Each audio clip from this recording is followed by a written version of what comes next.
그와 그녀의 투자 습관을 파헤쳐보고 고민까지 말끔히 해결해드리는 시간, 투자의 참견입니다. 자, 이번에는 두 번째 사연 만나볼 차례인데요. 어떤 고민 보내주셨을지 지금 바로 확인해 보도록 하겠습니다. 안녕하세요. 저는 송파구 가락동에 사는 26살 취업 준비생입니다. 저는 부모님과 같이 살지만 얼굴을 뵙기가 어려워요. 사업 때문에 새벽 4시에 일어나서 출근하시기 때문인데요. 다 함께 식탁에 앉아서 여유롭게 밥을 먹은 게 언제인지 기억도 안 나고 저희 부모님께 주말은 사치일 뿐입니다. 네, 사업하시는 분 정말 밤낮 주말 없이 일하시는 것 같습니다. 우리 대표님도 주말에 일하시는데 일하시더라고요. 대표님 사연 아니죠? 네, 다시 사연 속으로 들어가 보도록 하겠습니다.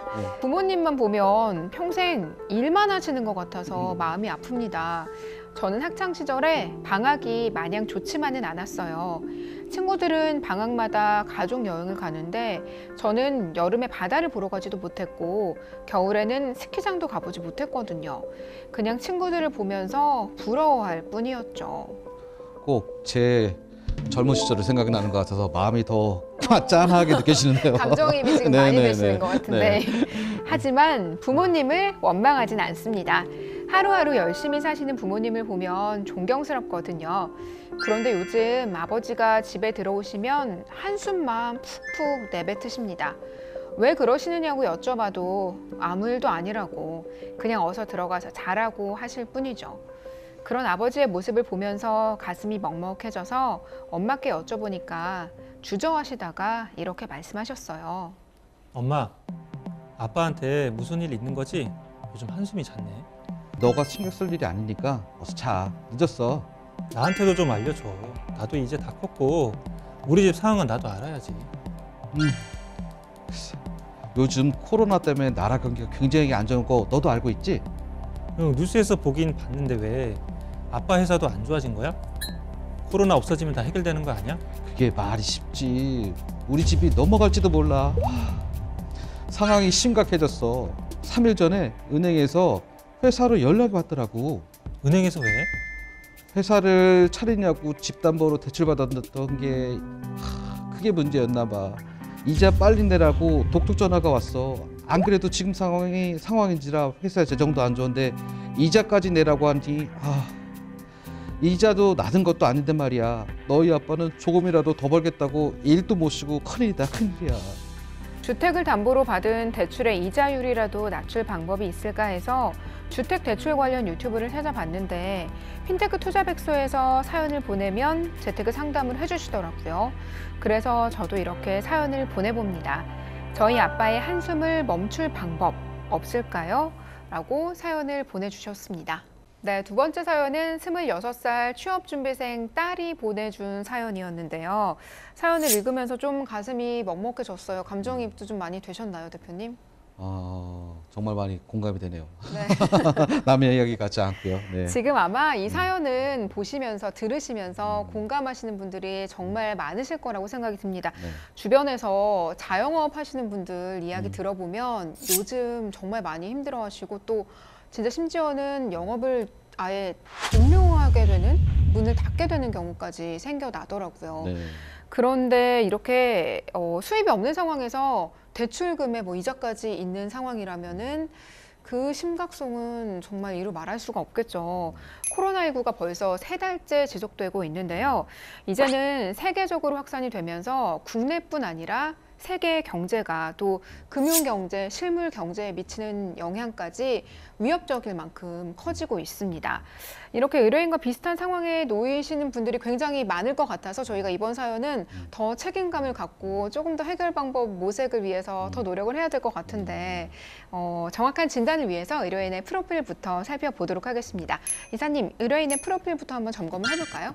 네, 의뢰인은 20대 여성분이시고 송파구 가락동에 거주하시고 부모님의 주택담보대출 이자가 고민이셔서 문의를 하셨습니다.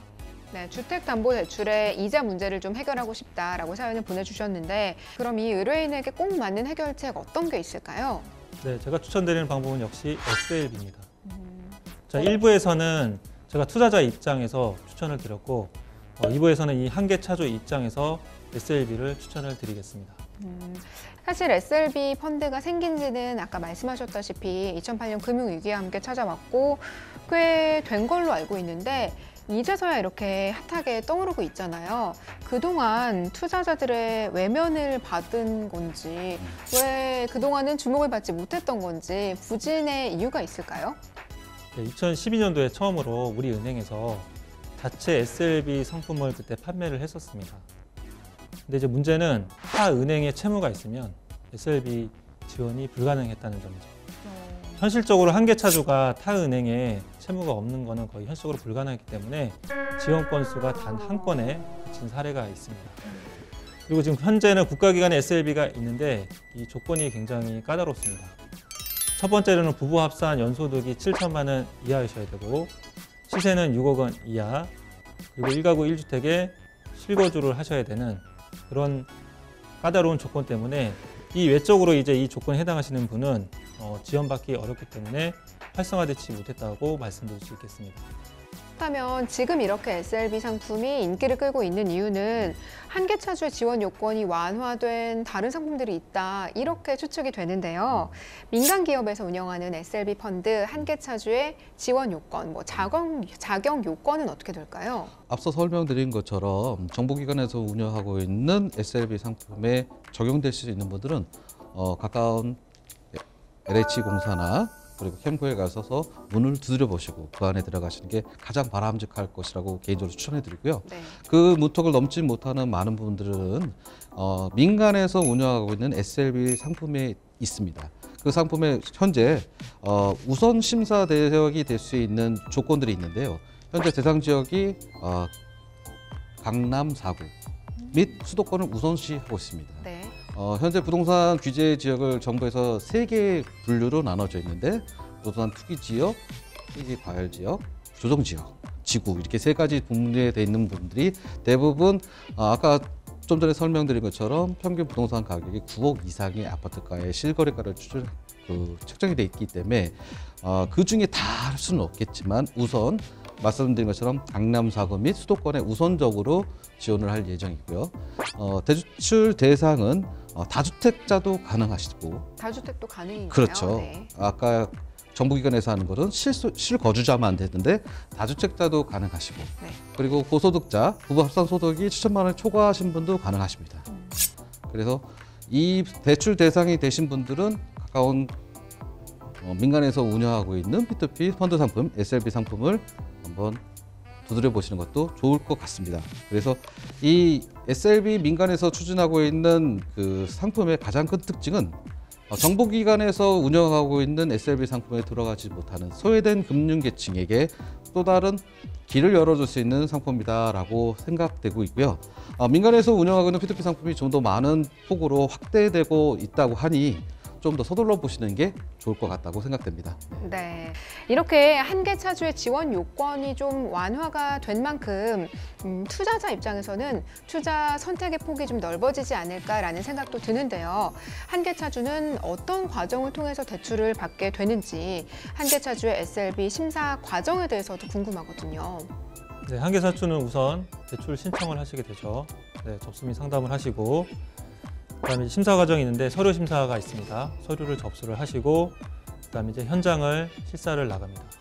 그렇게 해서 이제 대출을 승인을 받게 되시면 이제 매매 계약서와 임대차 계약서를 동시에 작성하시게 됩니다.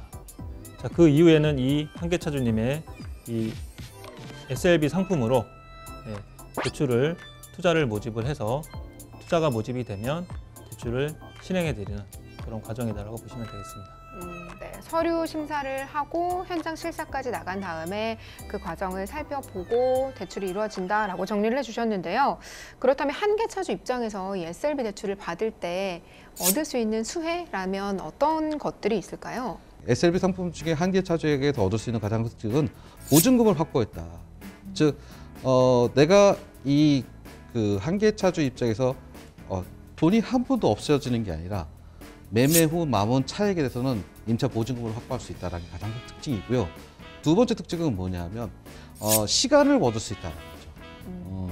내가 현재 살고 있는 내 가족들과 함께 살고 있는 집에서 계속 거주하면서 5년이라는 시간 동안에 다시 재기할 수 있는 시간의 회복을 하고 5년 후에 매각 시점에서 우선 매입권이 되다 보니까 내가 이제 살고 있는 집을 시세 차익을 부담하고 다시 재매입할 수 있다라는 가장 큰 특징이 있습니다. 즉 다시 말씀드리면 보증금을 얻을 수 있다. 두 번째, 재기를 할 수 있는 시간을 얻을 수 있다.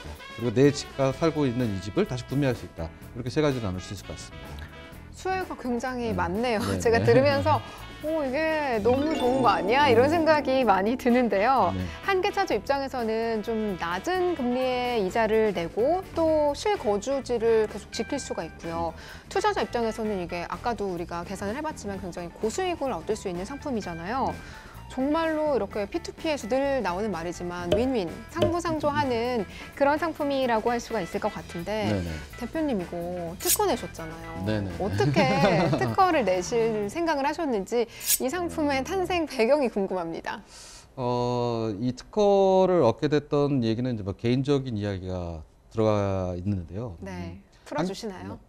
말씀을 드려야 될 것 같습니다. 그래서 아까 말씀드렸던 것처럼 SLB 상품이 전 세계에서 최초로 나타났던 거는 2008년 금융위기, 우리가 이제 소위 말해 리먼 브러더 사태라고 하는 미국의 모기지론이 발생되면서 네. 미국에 있는 많은 분들이 한계차주가 되면서 이 상품이 나왔고 그것이 우리나라에 2008년에 우리나라에도 적용이 돼서 그때 당시에 제가 주택 한계차주였습니다. 한계차주의 네. 입장을 경험하셨군요. 제가 너무나도 현실적으로 12년 전쯤이었죠. 그때 네. 한계차주의 입장이 되다 보니 가장 절실했던 것들이 이 부분들이었던 것 같아요. 당장 내일이 되면 거주 지역을 옮겨야 되는데 내가 얻을 수 있는 집의 보증금 네. 그리고 그 보증금이 없다 보니까 당장 내가 살고 있는 집기구들 어디다 놔야 할지. 정말 현실적인 고민이네요. 그렇죠. 저 개인적으로는 뭐 이런 말씀드리기 죄송하지만 그 한계차주가 돼서 당장 갈 데가 없어서 한동안은 찜질방에서 지냈던 것 같아요. 정말요? 네네네. 네. 그런 저와 같이 이런 한계차주들이 닥쳐되면 막상 내일을 닫아보면 사람들이 상식적으로는 뭐 그럴 수 있겠지, 뭐 대비할 수 있겠지 하지만 당사자분들에게는 굉장히 절실한 상황이 될 수 있습니다. 대표님의 개인적인 이야기까지 저희가 들어봤는데 한편의 드라마를 보는 것 같은 지금 이렇게 성공하시지 않으셨습니까? 다시 빚을 받았죠? 네, 네. SLB 상품이 탄생하게 된 배경에는 이렇게 한계차주가 직접 돼서 어려움을 겪어보신 대표님의 그런 경험이 녹아져 있었습니다. 그래서 자꾸만 실거주지를 지킬 수 있다는 점에 강조를 많이 하셨군요. 네네네. 네, 그런 배경까지 저희가 함께 들어보니까 이 상품이 어떤 분들에게 정말 절실할지가 더 생각이 많이 드네요. 이렇게 저희가 SLB 상품에 대해서 뭐 투자자 입장, 한계차주 입장까지 쭉 살펴봤습니다. 방송에서 나오는 투자 정보는 일단 전문가의 개인적인 의견입니다. 실제로 투자하실 때는 투자자의 판단과 책임 하에 이루어져야 된다는 점 꼭 명심하시고요. 저희와 함께 성공적인 투자, 현명한 투자하시기를 바랍니다. 방송 시청하시다가 특히 오늘은 더 궁금하신 점 많으실 것 같아요. 022128-3330번으로 전화 주시면 방송 끝난 이후에도 언제나 친절한 상담, 전문가들의 상담을 도와드리도록 하겠습니다.